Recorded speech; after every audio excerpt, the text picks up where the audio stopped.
Good morning, this is Sean Emsley from Letter to Philippi Live, and we're coming to you today on Monday for our next class, Letter to Philippi Live. We'll be looking at Philippians chapter 4, verses 10 through 18 today, as we're going to be working toward the conclusion of Paul's letter to Philippi, and more than likely we'll be concluding the book tomorrow. So we've done about 25 sessions so far on Philippians, and we will be concluding Paul's letter to Philippi over the next couple days.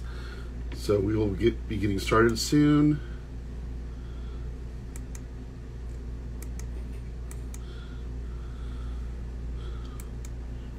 And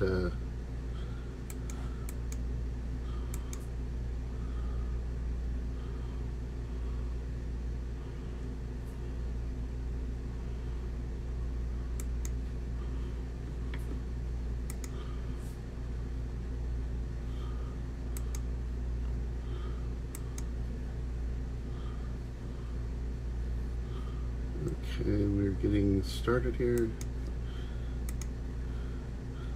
Small technical difficulties, but we'll be getting started soon. So,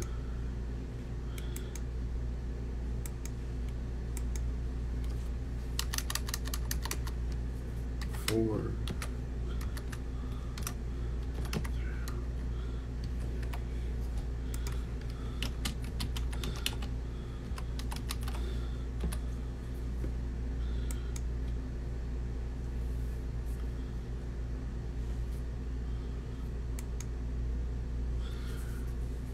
Alrighty, we'll get started now. Welcome to Letter to Philippi Live. This is Sean Emsley, and today we will be looking at Philippians chapter 4, verses 10 through 18. And because of various technical difficulties, we'll be exclusively streaming on Instagram Live today. So for those of you on Instagram Live, you're going to get the live broadcast, and we'll be doing it on the other platforms later today. All right, so welcome. My name is Sean Emsley. I'm your host for the Letter to Philippi Live broadcast. It's a daily study in Paul's letter to Philippi, and we're now in the 4th chapter of the book, and Paul's giving his final words to the people of Philippi. So let us move this over here, and we can get started. So this section I've entitled Love and Thankfulness for the Philippians. As we've talked about throughout our study, Paul has been focused on his love for the Philippians, for the deep love and affection that he had for them, built on their love for him, their giving to him in his work, for them supplying his financial needs, but also sending people like Epaphroditus to be with him in prison and to care for him in prison, and their responsiveness to his message about the Messiah and their willingness to share the Messiah in Philippi built a strong bond between Paul and the Philippians. And he's sharing about this here with them again as he concludes his letter. And we read, "In union with the Lord, I greatly rejoice that now after this long time, you have let your concern for me express itself again. Of course, you were concerned for me all along, but you have no opportunity to express it. Not that I'm saying this to call attention to any need of mine, since as far as I'm concerned, I have learned to be content regardless of circumstances. I know what it is to be in want, and I know what it is to do to not have more than enough." Let me read that again. "I know what it is to be in want, and I know what it is to have more than enough. In everything and in every way, I have learned the secret of being full and being hungry, of having abundance and being in need." Let me move on the cameras here. Get my Facebook camera out of the way. We can just we can talk directly through to you here on the Instagram camera. So I had some kind of trouble reading through there, so I'll read that again so as we get started here. In union with the Lord, I greatly rejoice that now, after this long time, you have learned, let your concern for me express itself. Of course, you were concerned for me all along, but you had no opportunity to express it. Not that I'm saying this to call attention to any need that I have. Since as far as I'm concerned, I've learned to be content regardless of circumstances. I know what it is to be in want. I know what it is to have more than enough. In everything and in every way, I've learned the secret of being full and being hungry, of having abundance and being in need. So Paul here is sharing his deep love for the people of Philippi. The Philippians meant so much to them because of their response to the good news that he gave to them, and they're spreading it throughout their community and living as examples that he wanted them to be. So Paul is sharing here as he concludes his letter his deep love for them, grounded in their working together for the good news of the Messiah. These verses show the deep mutual love that Paul shared with the Philippians. As we have seen throughout the time, they shared in the bringing of the good news for him and cared for him as their shepherd from prison. They showed their love and financial giving in sending Epaphroditus, a member of the Philippian community, to be with Paul in prison. Paul teaches them a powerful lesson of living and being content in all circumstances in this section here. He clarifies that he is not needing or requesting anything else from the Philippians. Paul is sharing that he has learned to be content in his life, whether he has little or nothing, or whether he has an abundance. He is content. He knows that God will provide for his needs, that as long as he is faithful, he knows that the faithfulness of God is there for him, and that he would provide for it. And he's saying to the Philippians, they too should understand that they need to be completely dependent on God for all the needs, whether they're in want or whether they have excess. It all comes from the hand of God to them. In verse 13 we read, I can do all things through him who gives me power. In this famous verse, Paul expresses the complete trust in Yeshua for his needs and also for his empowerment to do his work for ministry. Unlike many uses of this verse as somehow that I can do all things through Messiah who strengthens me, is something that someone can, as we're looking at the Summer Olympics coming up, people will say, well, I can, run the fastest 100 meters, or I could throw the longest javelin because Messiah strengthens me, or I can win the basketball tournament or something. But this is far more than just needs that we have and desires that we have. But this empowerment that we're looking here is to do all things for God, for the Messiah, and for ministry. That the empowerment here is not for gain for ourselves, but for gain for the kingdom of God. The power here, I can do all things through him who gives me power, is that this empowerment is for the works of ministry, for the works of doing good and modeling the Messiah. Paul's trust here is secure in that the power to do all things does not rest on him, but is found in the faithfulness of God made known to him in Messiah Yeshua. This is a point that Dr. Stern brought out in his book on Messianic Judaism, the modern Messianic movement. Paul's trust is secure that the power to do all things does not rest on him, but is found in the faithfulness of God made known to him in the Messiah Yeshua. Paul knows that he is empowered to continue the work of making Messiah known because of the faithfulness of God. Because of the faithfulness of Messiah Yeshua, he knows that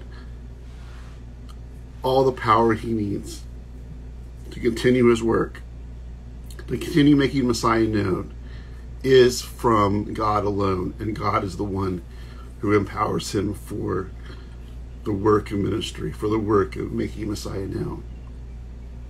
From his own experience, Paul encourages the Yeshua followers in Philippi to tap into divine power for their service to God and the Messianic community.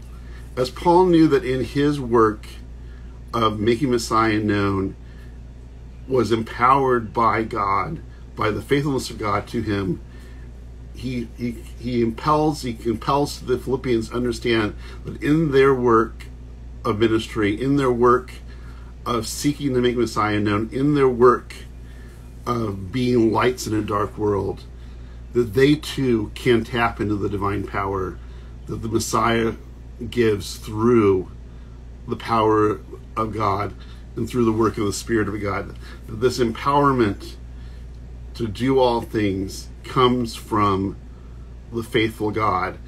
And as in his own life, he knew that his empowerment to work for the Messiah was secure and came from God to him. He calls the Philippians to understand that in their work of making Messiah known in Philippi and throughout Macedonia, they could tap into that divine power, tap into the power of God's Spirit to do those things, do those works of making Messiah known. This empowerment service is not a blanket promise of divine power for all aspects of life or all pursuits, but especially divine power for service to God and for making the Messiah known in the world. As I said earlier, this is not that we can tap into this power to, as I said, to run the fastest 100 meters or to win the basketball championship, but this empowerment is specifically for doing the work of God, doing the work of making Messiah known, doing the work of being workers for God in the world, and for our work to honor him in our service to God and the service to one another. Paul here assures the Philippians of divine empowerment for good works and the spread of the good news. This empowerment, this spirit empowerment that is guaranteed to them by the faithfulness of God, is for the work of the good works, for the spread of the good news. This empowerment was for them to do God's work in the world, and as they are faithful, they will continue to be able to tap into this in this verse. You can kind of see an echo of what the words of Messiah Yeshua, where he says that if you love me, you'll keep my commandments, and I will give you the Spirit to empower you to do more good works. So in essence, we have, as we do more for the kingdom of God, as we do more to honor God and to make the Messiah known, we are given more power from God to do that. So it's a continuing process of honoring God's commandments, making Messiah known, and having the power of the Spirit to do even more. And rather than my paraphrase, I'll actually read the translation of what Messiah Yeshua said. And this is from Yochanan, the Gospel of John. If you love me, you will keep my commands, and I will ask the Father, and he will give you another comforting counselor like me, the Spirit of truth, to be with you forever. The world cannot receive him because it neither sees or knows him. You know him because he is staying with you and will be united in you. Just as Yeshua promised the Holy Spirit to those who observed his command and walked in his example, Paul can confidently commend to the Philippians the assurance of the Holy Spirit empowerment as they serve God. Paul here is echoing the words of Messiah Yeshua, telling people in Philippi that there's empowerment for them to do the work of the kingdom, do the works of making the Messiah known. And that power can be tapped into, the power of the Spirit of God. And as we do good works, as we observe God's commandments, as we observe the mitzvot, as we make Messiah known in our lives and in our words, we are given that empowerment to do that work and to make that the Messiah known in our world, empowered by the Ruach HaKodesh, powered by the Spirit of God. Verse 14 reads, "Nevertheless, it was good for you to share in my trouble." Paul shares how the love he has for the Philippians was grounded in their faithfulness to him, especially in his own time of need. In addition to the financial gifts that he sent them, which he will mention in the upcoming verses, The Philippians also sent Epaphroditus to serve him in prison, and they supported him through prayer. In short, Paul is deeply grateful to the Philippians for their support. So not only did they support him financially, and that was one of the Philippi was really the only community that he actually accepted financial support directly from. That that in other communities he came in and focused on making his own way, but because of his love for the Philippians and for their understanding of what he was doing, he allowed them to financially support him. And he also, here we see that they sent Epaphroditus, actually sent a member of their community to be with Paul in prison. So this has built a deep bond with him, and Paul says here that nevertheless it was good for you to share in my trouble. So by sending one of their community, they actually shared with him in his suffering, in his work of making the Messiah known, and in the suffering of prison. They sent one of their own community members, Epaphroditus, to be with him. And this continues to build the bond between both Philippians and Paul. In verse 15 we read, "And you Philippians yourself know that in the early days of my work spreading the good news, when I left Macedonia, not a single congregation shared with me in the matter of giving and receiving, only you." It's really interesting when you start reading here, now near the end of his life, that Paul's writing this letter, as I said, around 62 of the Common Era, just a few years before his execution, and speaking about him going to Macedonia, to Philippi, which was maybe 10 or 12 years after he began his work of spreading the good news of the Messiah throughout Asia Minor. He speaks about his time in Macedonia, where Philippi was located in modern day Greece, as the beginning of his work of spreading the good news. And as I said, as I spoke earlier throughout in the classes, talking about Paul coming to Philippi. Philippi was the first city that the good news was brought to by Paul, that was in the European continent, which was at that time was the uttermost parts of the world, was the European continent specifically. They knew of Spain basically being the end of the world to the west from Jerusalem. So Paul really sees that his entering into Macedonia, entering into the European continent, truly was the entering into the uttermost parts of the world. The Messiah Yeshua spoke about in his command to go to Jerusalem, Judea, Samaria, and the uttermost parts of the world. So Paul here is sharing with the people in Philippi that in going to Macedonia, specifically going to Philippi, he really can see that he was actually taking a part in the reaching of the uttermost parts of the world, that he had moved into the last known frontiers of the world that they knew to the west, and that was the European continent. So Paul here shares with them about that he sees, yes, there's a deep affection for the Philippians and for the people of Philippi, because in going to Philippi, he was entering into the last stages of bringing the Messiah into the world of his time, entering the uttermost parts of the world, and entering into the European continent.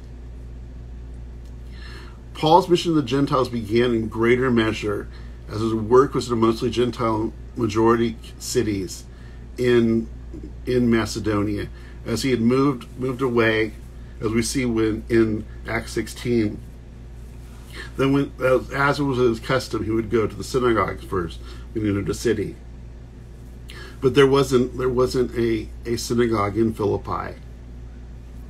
There were just a few women who were praying at the riverside. So Paul, in going into Macedonia, he really begins going into the majority Gentile world, in the world where there really wasn't as much of a Jewish populace, and the message of the Messiah to the Gentile nations really began in force as he entered into the mostly Roman world of the West, and especially here in Macedonia. So he really considers this as the real beginning of that final leg of the Great Commission, reaching into the ends of the earth, which would, as I said, would have been the European continent at that time. Paul saw that his apostleship to the Gentiles have really started in force in Philippi, and he acknowledged his thankfulness to Philippians for launching his new work of bringing the Jewish Messiah to the primary Gentile world.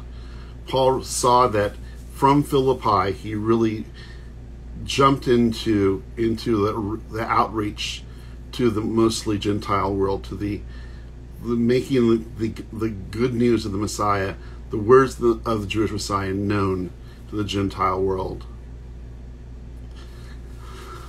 Though Paul taught in 1 Corinthians 9:6-14 that he and others involved in proclaiming the good news should get their income from those to whom they minister, Paul did not seek financial support from the congregations he started and guided as a shepherd.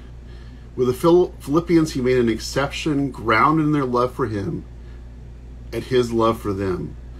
Paul was mindful to avoid a patron-client relationship with his donors, which would have hindered him from being independent to seek new opportunities for service.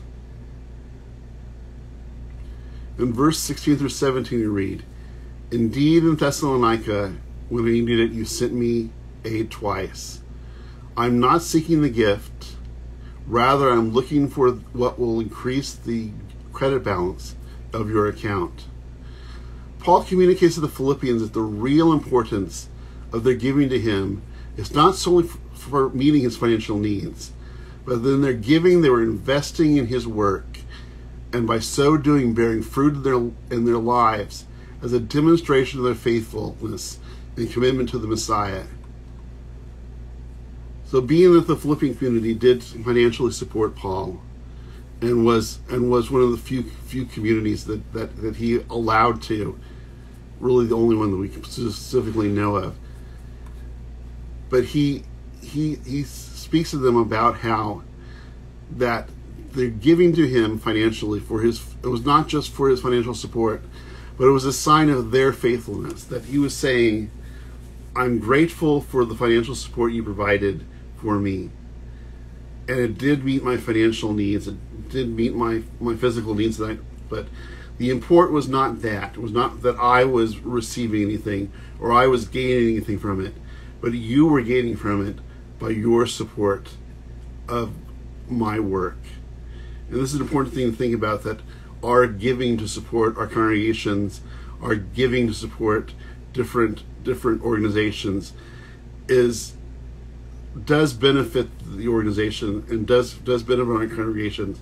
But the real value is that in giving, the giver shows their devotion to God, their devotion to the work that's done, and shows the faithfulness of them. And Paul is telling the Philippians that they are showing their faithfulness to God. They're showing their love for God by their supporting his work, by supporting him financially and in prayer, and also by sending Epaphroditus to be with him. That all of their acts of giving showed their faithfulness to God, and that was the true value of it. And finally, in verse 18, I have been more than paid in full.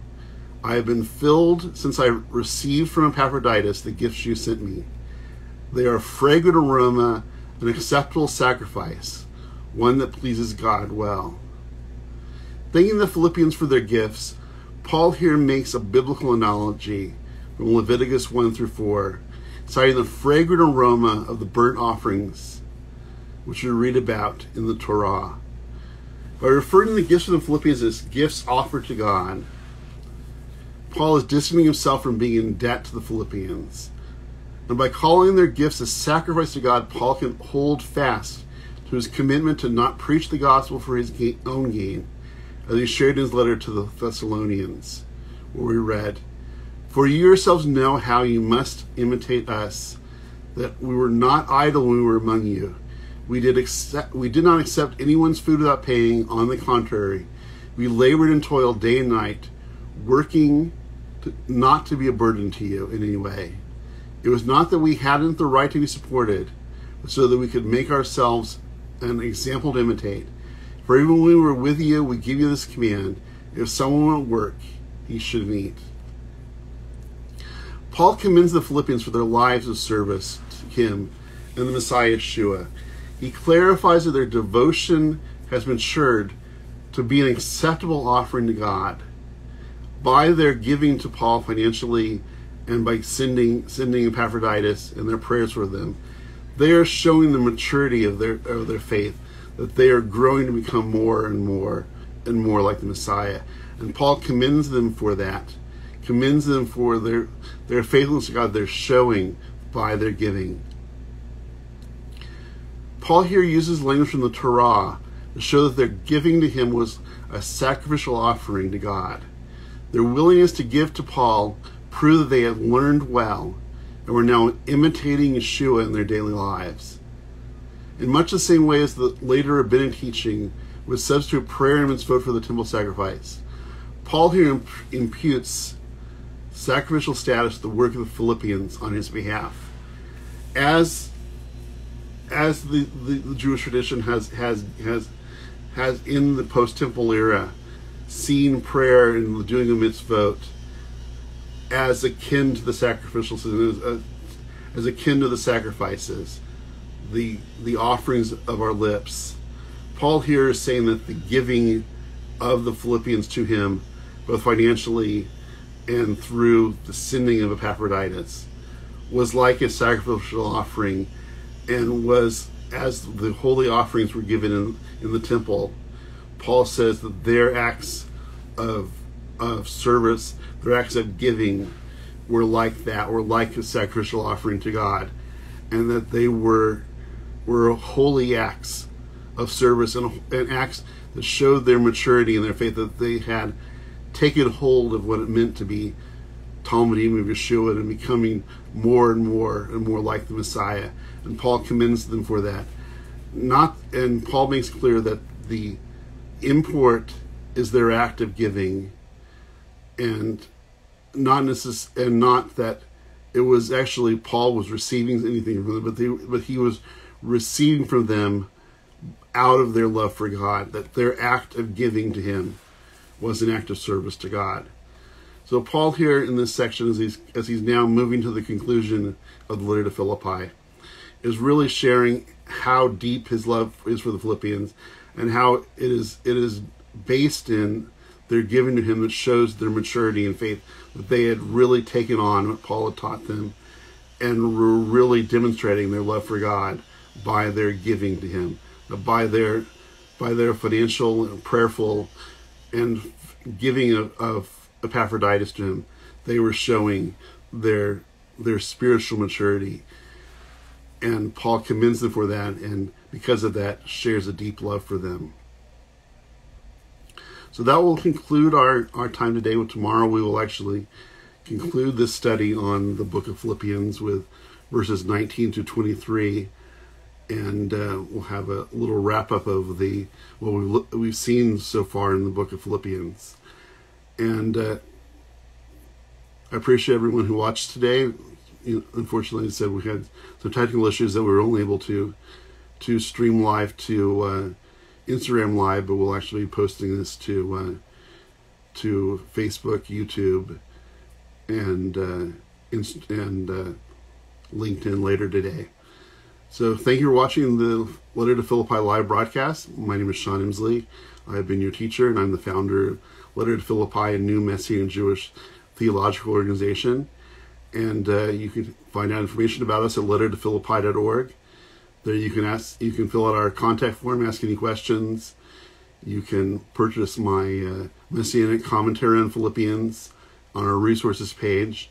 You can leave a prayer request. I want to be praying for you. Paul stresses the importance of bringing everything to God in prayer. For those who would like to make a contribution to our work, you can go to our giving page. We appreciate any gifts you can give to keep this work going. And if you have any other questions you have for us, you can go to lettertophilippi.org. You want to to find out anything more. And we will be concluding our time today. Thank you for watching. This is Letter to Philippi live, coming to you Monday through Friday at 12 p.m. Pacific time, 3 p.m. Eastern time, 10 p.m. Jerusalem time, and hopefully we'll get the technical glitches out of the way for tomorrow for the conclusion of the time together, looking at this time through the letter to Philippi. So thank you for watching, and have a good day. Shalom.